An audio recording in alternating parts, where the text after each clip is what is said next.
Harley versus Indian. Turn that off. We don't need that. Here we are, back at it again, but this time we found ourselves a Road Glide, an M8 107. I know there's 114s, 117s now, so this one's a little bit dated, but either way, let's go ahead, take it for a spin. All right, so here we are on the King of Kings, the tried and true Harley Davidson Road Glide. This is a 107 M8. I don't know exactly what year, but it's probably 16, 17 in that ballpark, something like that. This M8, compared to the twin cams of old, this is a whole different beast. This bike has a tab performance exhaust. I don't know if you can hear that. We'll get a listen to those.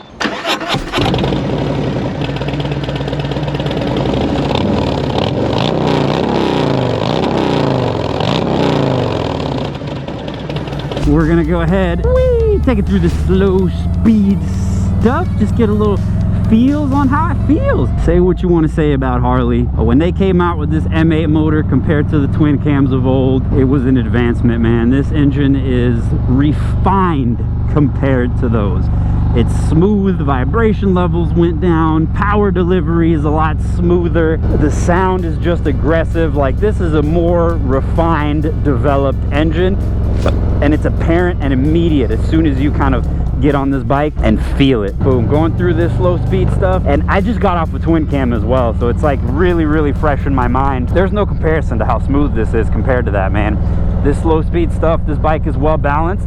I will 100% say that it's a little bit more top heavy than the Softails. The Softails have a little bit lower center of gravity. Obviously, you got a little bit more weight up here, bigger tank, heavier tank, so it has a little bit more heft. A lot of people are going to be comparing, you know, this to the Challenger, and I will say the Challenger is a lot more balanced of a bike than this. But on the slow speed stuff, it's actually really smooth compared to the Harleys of old, man. This M8, the newer Road Glides, are much more refined. The power delivery is a lot more usable. You have a good mid-range and a little bit of top end. It doesn't taper off as much as the old twin cams did without cams. Bike has a gear indicator, ABS, obviously has nav, obviously has a little bit of music, which we will turn on. I do not have speakers in the bags on this one, but that exhaust sounds good, waking up some babies. Slow speed stuff, the bike is comfortable. I haven't moved around the seat feels solid. This bike feels stiff. It feels, I don't even know how else to describe it besides stiff. The seat's fairly stiff, the bars are fairly stiff. The bike handles really well. It's easy to maneuver, but everything just feels fairly, I don't know how else to describe it besides stiff. It's not that it's heavy, it has a little bit of top end heft, but it's like just firm. When you sit on it, the bike, the suspension seems firm, the seat is like pretty hard. So there's just a firmness to it. And I said heft when I was talking about the Challenger. If you guys haven't seen that video, check that out. This isn't that. This is legit like firmness. The suspension feels stiffer. The bike feels almost set up for a heavier rider, which I am not, and that may very well be the case, but it's a lot more firm. Everything's a lot more firm on it. On a bumpy road, I don't think that this would be the most comfortable ride. Just being honest with you, after getting off the Challengers and the Chieftains, and those bikes eat up these bumps like nothing, this bike, I can actually feel them. The brakes on this, the bike stops. The engine's fairly responsive. It's a little lackadaisical. You can hear it before you see the RPMs, but it takes a little bit. It takes a little bit for the RPMs to move, so it's not the most responsive engines. But again, I said it with the Challenger, the big engines aren't as responsive as the inline fours. The more cylinders, the more responsive.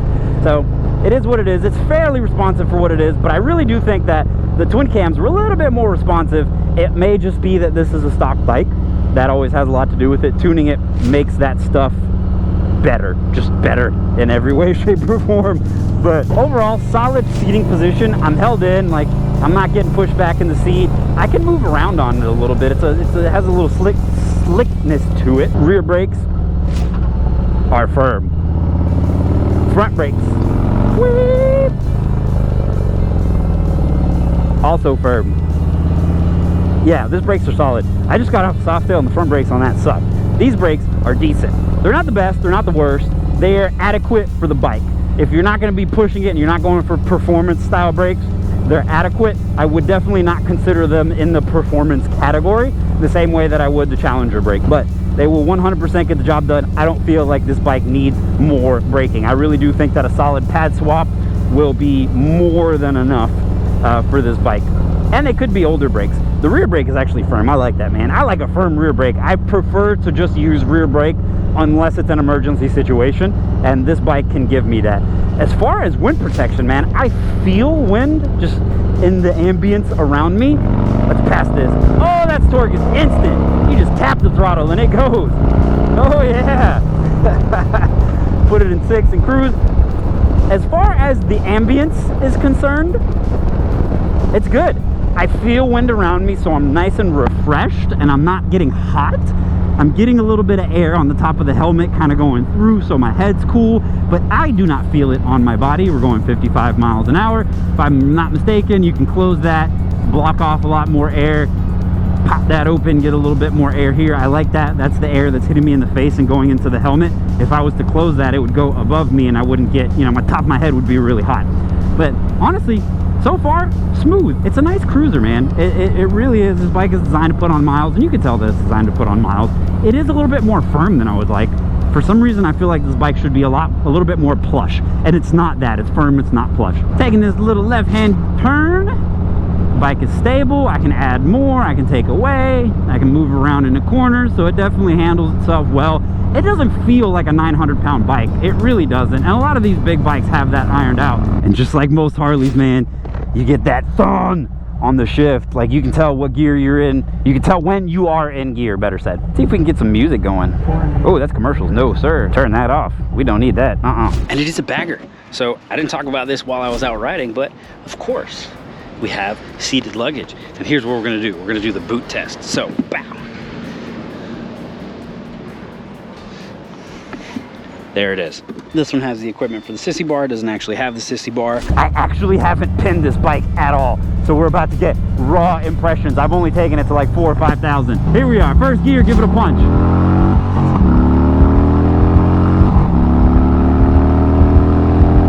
It's loud.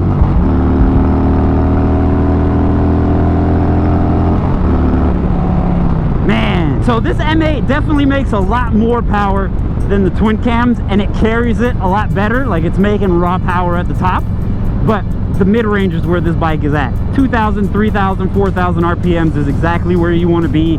5,000 to 5,500, it definitely tapers off. I know they wake up with cams, yada yada, but the Thunderstroke and the Power Plus do make more power. Sorry, Harley. I don't know, man. It could be me. It could be the fact that I rode a Challenger, but this bike leaves a little bit to be desired. I really don't think that the 114s and the 117s have significantly more power delivery and deliver it differently in such a way that I enjoy delivering power. But it's not just that, man. Like, I genuinely feel like the ride was a little bit stiff. Like, it wasn't very plush, which is perfectly fine if that's what you're going for. But for me, on a bagger, I want a nice, comfortable, smooth ride. There's nothing wrong with the engine. The engine delivers power the way it's supposed to. I wish it had more power, but a lot of this stuff gets solved with aftermarket, with cams and all that stuff. Like, I understand that there's ways to make it more powerful, but the ride, I wish, was a little bit softer. As far as actual cruising power is concerned, like right here, dude, this is butter. This is that really rough part where I was talking about in the Softail video, and there's a bunch of gravel on the road here, and you can feel it, man. Like, I don't know if you can see the bike bouncing around in the mirrors, but it doesn't absorb the small bumps that well. It translates them into the bike. Oh, and braking! Ba-bam! And strangely enough, the suspension's fairly soft, because that's a lot of drop in the front end whenever I hit those brakes really hard. There was a little bit of dive, but it stops. The bike stops. It sounds really good. Get a little bar hop at idle. I don't know if you can see it right there. A little buzz, you can see it in my hands, you can feel it in the bike. It goes away as soon as you start revving. As soon as you're moving, it goes away. So it is a lot more smoother as soon as you start going, like instantly, like at 1,200, 1,300 RPM, that's gone. So it's just an idle thing.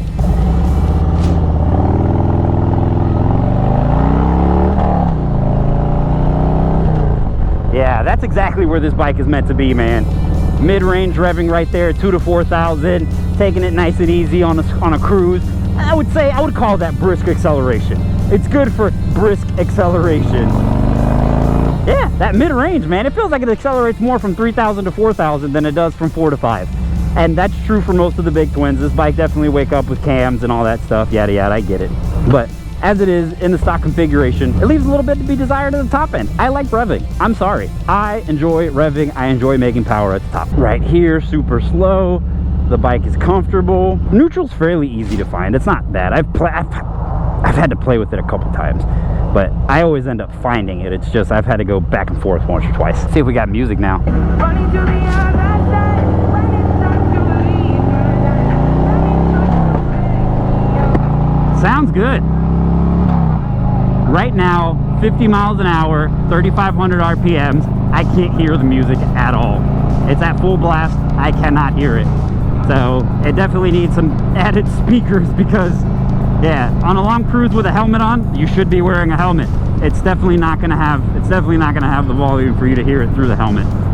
With the wind, with everything going on. So, it is what it is. Upgrade your speakers, I guess. But 70 mile an hour cruise control, man. There's a little bit of side wind, so it's like pushing it to the side. But either way, this is what this bike is meant to do right here, and it will do that beautifully. Right? If you want a bagger to put down miles, this is it. Cruising right here. I don't feel the wind. We're almost going 70 here. Let's bump it up to 70. I can do this all day long. All day long. Throttle turn off, cruise control, back on the brakes. Boom. Let's see if I can drop it into neutral first try. Got it. Haha, got it. That exhaust sounds good though. I will tell you that, man.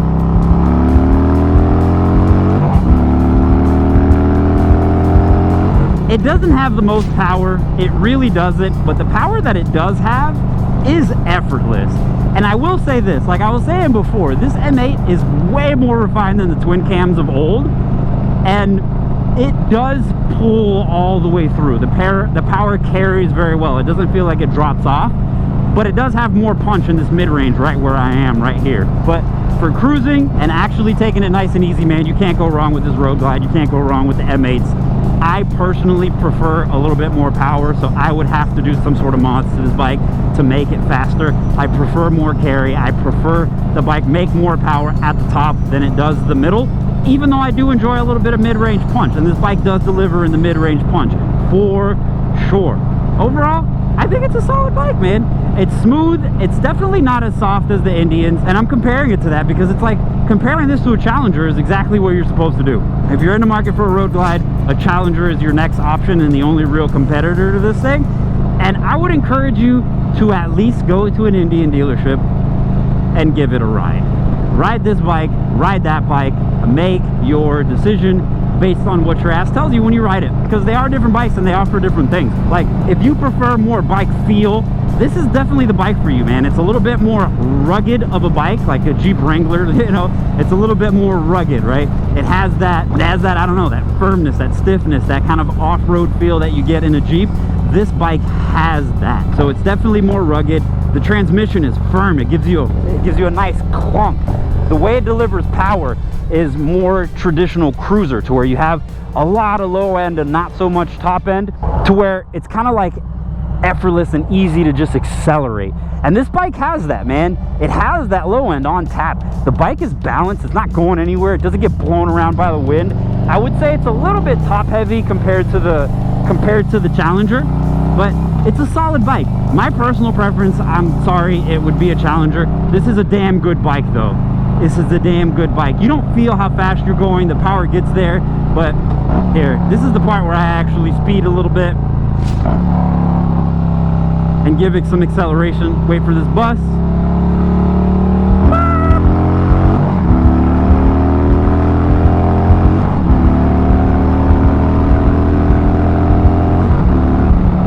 It sounds good and it carries effortlessly, but you don't feel that power, man. Final thoughts on a Road Glide. We're not going to talk about tech and features because all the newer bikes have a bunch of newer crap that is very different from this, and this is not the new fancy screen, so it's like, you know, there's more to be had on a newer bike, so I'm not even going to talk about it. But it does have everything. It has speakers, has navs, have ABS, traction control, all that stuff. It has it all. Ergonomically speaking, the bike is comfortable, 90-90, comfortable seat, keeps you in place. The bike is firm, gives you a little bit more rugged ride than a Challenger does, if you're kind of comparing the two. But overall, it actually is pretty smooth, man. The bike is not hard to handle.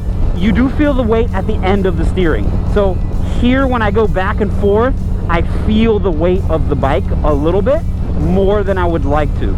It flicks from center very easy, but the turning it back around, that's where you feel the weight, and that very well could be tires. Different tires always make a difference on the bike. The small little bumps in the road, this bike isn't as plush to smooth those out, so you feel the little bumps, but it 100% absorbs and takes the big bumps like a champ. It will smooth out a super bumpy road, but the little stuff, you will kind of feel it. It does transition into the bike, but the bike is balanced and it's quick. It accelerates in the mid-range. I wouldn't call it fast, but it is definitely quick. It accelerates decently in the middle, and it has enough power to kind of get itself moving and get out of its own way. It's definitely more refined of a motor than the old twin cams, if that's what you're coming off of. So it's good. I enjoy it. I still prefer the Challenger though. So with all that being said, I prefer the Challenger over the Road Glide. Huh. So there you have it. If you want to see more reviews like this, check out this one. Also, stay tuned. Next week, we're going to be racing this 107 versus a Challenger. Harley versus Indian.